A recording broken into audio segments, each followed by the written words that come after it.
புலேன் sir, இன்னொரு கேள்வி. நீங்கள் பொதுவாக அது நம்ம அரசியல் ரீதியாகவே இதை வந்து பார்க்காம, இந்த நெரிசல், மரணம், அதற்கு பின் நடக்கக்கூடிய நிகழ்வுகள், இது யாரோட தவறுன்னு நீங்கள் பார்க்குறீங்க? அது பொதுமக்களோட தவறா, விஜயோட தவறா, காவல்துறையோட தவறா, யாரோட தவறுன்னு நீங்கள் பார்க்குறீங்க? பொதுவாக பாருங்க. அது எனக்கு நிறைய காவல்துறை சார்ந்தவர்கள் வேண்டியவர்கள், ஆனால் மிக தெளிவாக சொல்லுவேன், அது காவல்துறையினுடைய தவறு தான், வேற யாரும் இல்ல. முதல்வர் போனார், அவருடைய டியூட்டியை பண்ணிட்டார். நினைத்திருந்தால் தடுத்துக்கலாம், காவல்துறை நினைத்திருந்தால் தடுத்துக்கலாம் நினைக்க சொல்றீங்க. பர்மிஷன் இருக்கு, கோர்ட் தானே சொல்லுது, நீதிபதி சொல்றாரு. அது எங்கேயா கூட்டம், அது விஜய் இடத்துல இருக்குது, சரியான ப்ரொடெக்ஷனை கொடுக்கல நானா சொல்றேன், கோர்ட்டு தான் சொல்லுது. நேற்று கோர்ட்ல எல்லா கேள்வியும் நீதிபதி கேட்டார்ல, அப்ப நீதிபதிக்கே புரியுது, அப்ப அங்க இருக்க போலீஸுக்கு புரியலையா? இன்னொன்னு சார், நீங்க சார் ஒரு நிமிஷம், இப்போ refuse to give the permission, அதான் ரெஃப்யூஸ் சார் கொடுக்க முடியாது. நீங்க அந்த மூளையெல்லாம் போனீங்கன்னா உங்க கூட்டமே வேறையா இருக்கு. அவ ஒன்னும் புரிஞ்சுக்காம வந்து மக்கள் ஏறுறா, அவங்கள பாக்குற ஆர்வத்துல. ஆகவே இப்படிப்பட்ட விபரீதங்கள் ஏற்படும். நாங்க கொடுக்க முடியாது, பர்மிஷன் கொடுக்க முடியாதுங்க, நீங்க எங்க வேணா போய்க்கோங்க அப்படின்னு சொல்லிட்டு விட்டுற வேண்டியது தானே. ஒரு கிரௌண்ட போய் பிடிச்சி அங்க நடத்துங்கன்னு சொல்லி. அது ஏன் நீங்க இல்ல, அது தொடர்பாக நீதிமன்றத்தில் வழக்கு தொடரப்பட்டு மதுரையை தொடர்ந்து திருச்சியில் அவர்கள் அனுமதி கேட்டு அது மறுக்கப்பட்டு நீதிமன்ற வழக்கு கொடுக்கப்பட்டு அதுக்கு நீங்கள் பொறுப்பேற்க வேண்டும், ஏதாவது அசம்பாவிதங்கள் நடந்தால் என்று நீதிமன்ற உத்தரவுகள்.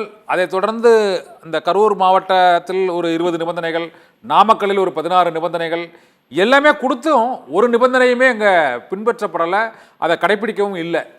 அது வந்து ஒரு அன்ஆர்கனைஸ்டு ஒரு மாப், ஒரு பெரிய கூட்டம், எதையுமே கண்ட்ரோல் பண்ணல அப்படிங்கிறாங்க. நிபந்தனைகள் அப்படிங்கிறது கோர்ட் நிபந்தனைகள் விதிக்கலாம், அத பர்மிஷன் வாங்கின கட்சிக்காரங்கள் கடைபிடிக்கணும். அதையும் மீறி இந்த கூட்டம், எக்ஸ்பெக்டேஷன் 10,000 சொல்லி அங்க 1 லட்சம் அங்க உள்ள போகும்போது அவ்வளவு போலீஸ் இருந்திருக்காங்க. சோ நான் அதை தான் இன்டெலிஜென்ஸ் ஃபெயில்டு, இன்டெலிஜென்ஸ் சொல்லணும் சார், இது போய் சார், இது 10,000 பேர் வாங்கிட்டு 1 லட்சம் பேருக்கு மேல வராங்க, 2 லட்சம் வராங்க, 3 லட்சம் வராங்க, இது கண்ட்ரோல் பண்ண முடியாது. தடுத்துருக்கலாம். தடுத்திருக்கலாம். இப்போ உதாரணத்துக்கு அந்த ஆர்சிசி ஜெயிச்சிருச்சுன்னு சொல்லி பெங்களூர்ல ஒரு நெரிசல் நடந்தது. ஆமா ஆமா, 11 பேர் இறந்துட்டாங்க.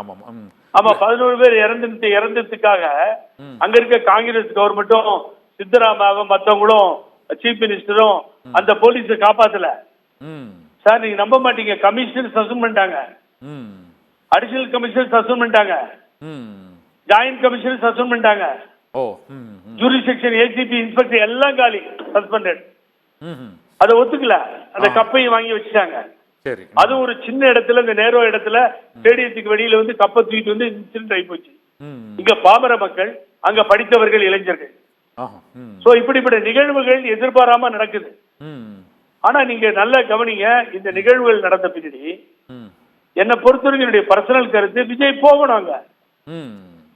அந்த 41 பேர் குடும்பத்தை இவ்வளவு நேரம் அவர் சந்திச்சிருக்கணும், போகணும். அந்த பாடி எடுத்துட்டு போகும்போது கூட இருந்திருக்கணும் சார். நான் மிஸ்டர் புசி ஆனந்த், இன்னொருத்தர் அவர் எதிர் யாரு, அவங்க 2 பேரும் ஆன்டிசிபேட்டரி பெயில போட்டிருக்காங்க. விஜய் தரப்புல அவங்களுக்கு போவதுக்கு அனுமதி கொடுக்கல. நான் ஒத்துக்க மாட்டேன் சார். இன்னசென்ட் மக்கள், எதுவுமே அறியாத பாமர மக்கள் உங்களை பார்க்க வந்த கொடுமைக்காக தன்னுடைய இன்னுயிரை நீடித்து குடும்பத்தை இழந்து தவித்துக் கொண்டிருக்கிறார்கள் இல்லையா? என்ன அரெஸ்ட் பண்ணிடுவாங்க? அரெஸ்ட் பண்ணு சொல்லு, அரெஸ்ட் பண்ணு, நான் உள்ள வர அரெஸ்ட் பண்ணு, அவங்கள பார்க்க போறேன், எனக்கு எந்த பர்மிஷனும் தேவையில்லை, என்ன மீறி வந்தா நீ அரெஸ்ட் பண்ணு. 41 பேர் செத்துட்டான், என்ன சுடு, நானும் சாகுறேன். இது வந்து அரசியல் தலைவருக்கு அந்த கூட இருக்கவங்க பெயில் ஏன் கேக்குறீங்க? இப்ப அவங்களே போய் வம்புல மாட்டிட்டாங்க கண்ணன், தெரியுமா? அந்த பெயில கோர்ட் ரிஜெக்ட் பண்ணா போலீஸ் மானிட்டர் பண்ணும், போலீஸ் மானிட்டர் பண்ண பின்னாடி இமிடியேட்டா அரெஸ்ட் பண்ண போகும். இது எங்கேயாவது உண்டா? இதுதான் அனுபவம் இன்மைன்னு சொல்லி சொல்றது. எதுக்கு பெயில் மூவ் பண்றீங்க நீங்க? யாரு சார் காரணம்? Nobody nose. அதை வந்து விசாரித்து சொல்ல வேண்டியது நீதிபதி அருணா ஜெகதீசன். அவங்க சொல்ற வரைக்குமே இவங்க அரெஸ்ட் பண்றது தப்பு. என்ன பொறுத்த வரைக்கும் என்னுடைய பிளைட்ல தான் வந்தாங்க மேடம், மிஸ் பண்ண பேசினேன், ஹாஸ்பிட்டல்ல போய் நான் சொன்னேன், மேடம் இவங்க வந்து விஜய் வர்றதுக்கு முன்னாடி இந்த இன்சிடென்ட் நடந்ததா இந்த பொண்ணு சொல்லுதுன்னு சொல்றேன். அவங்க இங்க வேண்டாங்க, இதை நம்ம பேசுறது கேமரா சுத்தி இருக்குங்க புகழேந்தி அப்படின்ட்டு அப்படியே அப்புறம் நான் அதை தெரிஞ்சுக்கிறேன், இப்ப நான் விசாரிக்க தான் வந்தேன் புலேன் சார் அப்படின்னு சொல்லி சொன்னேன். புலேன் சார்